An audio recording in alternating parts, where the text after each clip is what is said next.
ప్రవళికను గుర్తున్నానా?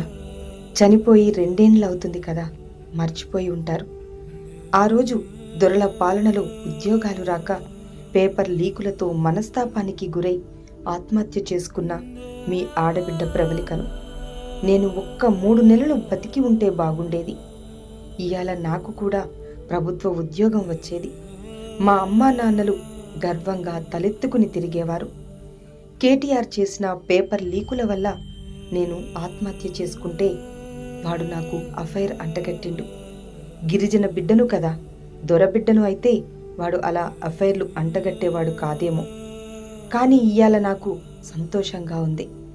నాలాంటి ఎందరో నిరుద్యోగులు టీచర్లు, నర్సులు, డిఎస్పీలు, డిప్యూటీ కలెక్టర్లు అవుతున్నారు. ఆ రోజు తిండి తిప్పలు లేక ఆకలి కడుపుతో ప్రభుత్వ ఉద్యోగం కోసం కష్టపడ్డాం. ఇయ్యాల దానికి ప్రతిఫలం దక్కింది.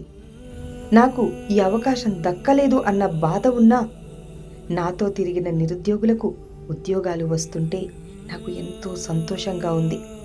రేవంత్ అన్న అప్పుడే చెప్పిండు, ఆత్మహత్యలు చేసుకోకండి, మన ప్రభుత్వం వస్తది, ఉద్యోగాలు ఇస్తా అని. అన్న మాట వినేది ఉండే. కానీ నా తలరాత ఇంతే అనుకోవాలి. నాడు పేపర్ లీకులు చేసినోడు నేడు దొంగ కేసులు వేసి మన ఉద్యోగాలకు అడ్డుపడాలని చూస్తుండు. పెయిడ్ ఆర్టిస్టులతో నిరసనలు చేపిస్తుండు. వాడిని, వాడి కుటుంబాన్ని నమ్మితే ఎంతోమంది ఆత్మహత్యలకు కారణమవుతాడు. నాకు పట్టిన గతి ఏ నిరుద్యోగికి పట్టకూడదు. నాలాంటి ఎందరో నిరుద్యోగుల ఆత్మహత్యలకు కారణమైన ఆ కుటుంబాన్ని తెలంగాణ నుండి తరిమేయాలి.